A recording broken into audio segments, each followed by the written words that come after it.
The Expanse is one of my favourite modern space operas, with 9 primary works published between 2011 and 2021. I enjoyed all 9 books in the series, with some of them being great, so I thought I'd share my ranking for the Expanse books based on my own personal enjoyment. So starting with 9th place, we have Babylon's Ashes. As with any Expanse book, even though this one is in last place, there were still things I liked about it. I thought for the most part it was still a fun, fast-paced read, and I enjoyed the interplanetary politics. And I also thought this book gave us some great character development. However, one reason that this was my least favourite Expanse book was that I found it rather anticlimactic. I enjoyed the build-up, but then it felt to me like it ended rather quickly without an overly satisfying payoff. And something else that didn't quite work for me was how the POVs were managed. In the first 5 books, each of the chapters are split into, at most, 4 different POVs, not including prologues and epilogues. In Babylon's Ashes, we got 17 POVs. And while the series did a better job of managing increased POVs in the final 3 books, to me, Babylon's Ashes felt a little bit incoherent.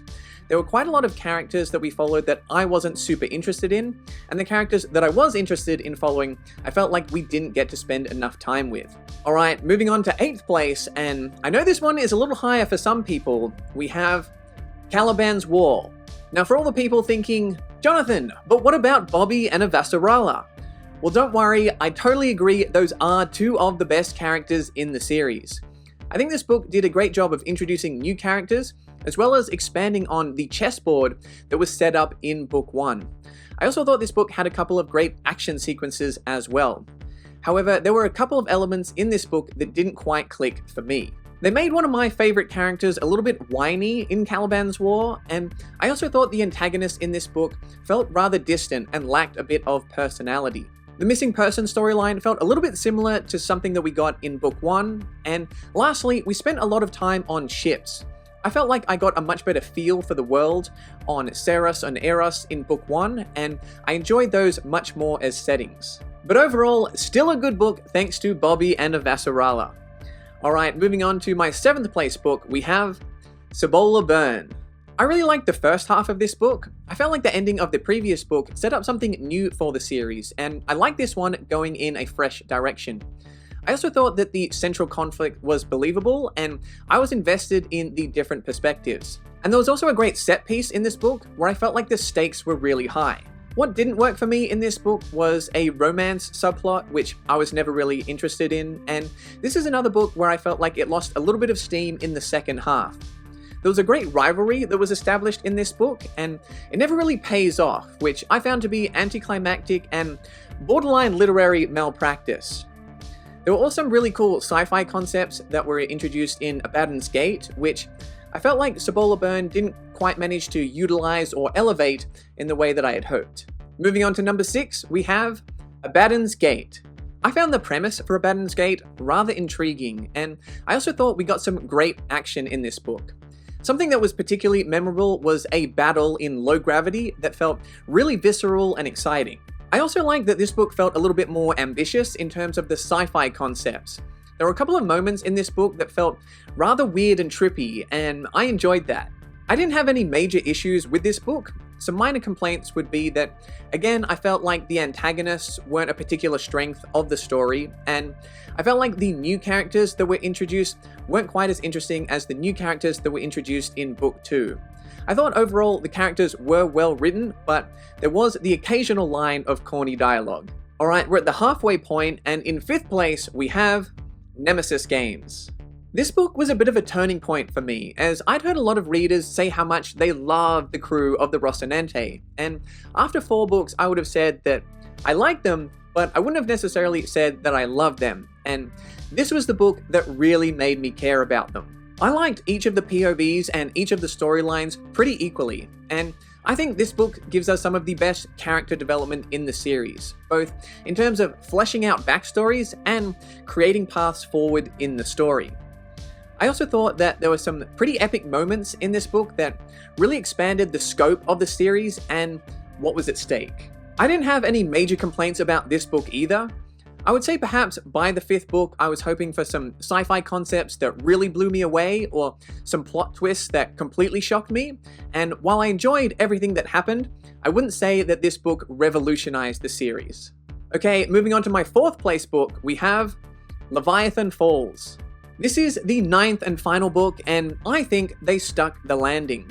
It's not my number 1, but I think there's a lot to like about this book. Firstly, I felt like it was a relatively ambitious ending to the series. In terms of the style and structure, it felt a little bit different from previous books, and it was very thoughtful and philosophical. Secondly, I think the final book did the characters justice. The choices that the characters made in this book felt believable to me, and I think the storylines served the character development that we've seen occur across the entirety of the series. This book does use a sci-fi trope that I'm starting to feel a little overly familiar with, but it did have an interesting take on that trope, so it wasn't something that overly detracted from my reading experience. I enjoyed the story in this one. I just enjoyed the stories in my top 3 just that little bit more. So making it into my top 3, in 3rd place we have Persepolis Rising. This was a bounce back book in the series for me after I didn't love the ending of Babylon's Ashes. I thought this book did a fantastic job of introducing a new story arc for the final 3 books. I thought the world building and the intergalactic politics were very well layered. I felt like the conflict was rather nuanced, and I felt like the worldview and the motivations of the antagonists were rather well established. I also enjoyed the feeling and the descriptions of the new settings that were introduced. On top of that, I thought we also got some great planning and scheming, and I was really excited to see how everything would play out, and how it did play out was thoroughly entertaining, because I thought this book gave us some of the best action sequences in the series. I also really enjoyed the ending, and it motivated me to go straight into books 8 and 9. And just before we get to my top 2 books in the series, if you enjoy this kind of sci-fi content, feel free to check out the links to my Discord server and Patreon memberships, where you can vote on what I read next and join monthly video hangouts if you become one of my robots, androids, or cyborgs like Nema and a New Eden. Alright, finishing as my 2nd favorite book in the Expanse series, we have Leviathan Wakes. This is where it all began, and for quite a while remained as my favorite Expanse book. Leviathan Wakes does an excellent job of introducing the series and establishing this world that is set around 300 years in the future from ours. This book only has 2 POVs, which is less than any other Expanse book, but I really like the characters of Holden and Miller. Even though they are a little bit tropey, I really enjoyed Holden, the leader of the Rocinante that tries to do the right thing, even if he doesn't always make the right decisions. And Miller, the alcoholic, grizzled detective that just can't let go of one particular case. The pacing in this book is phenomenal, the action scenes are enthralling, their narrative threads weave together perfectly, and I think it leans into a sense of fun that not every book in the series has. My only minor complaint is that, to me, it lost a little bit of steam in the last 150 pages, because I felt like the book shifted gears a little in order to set up the next book in the series. The book still came to a satisfying conclusion, but I wouldn't say that the climax was the highlight. So that leaves us with just one more book, my favorite book in the Expanse series, and that is Tiamat's Wrath. It took 7 attempts to do it, but the 8th book in the series finally surpassed Leviathan Wakes as my favorite in the series. This book is pretty much everything that I love about the Expanse series. The scale in this book was huge, and the stakes were high. The game of chess being played between the different factions was done at a very high level, and the sci-fi mysteries in this book were more intriguing than ever. This was the most entertaining book in the series for me because the story played out in just such an exciting way with some amazing twists and turns, and by far the most impactful character moments. This is exactly what I want in a space opera, and Tiamat's Wrath delivered. So that was my Expanse ranking. Let me know what was your favorite book. If you enjoyed the video, feel free to hit the subscribe button, and you can find more sci-fi content over here.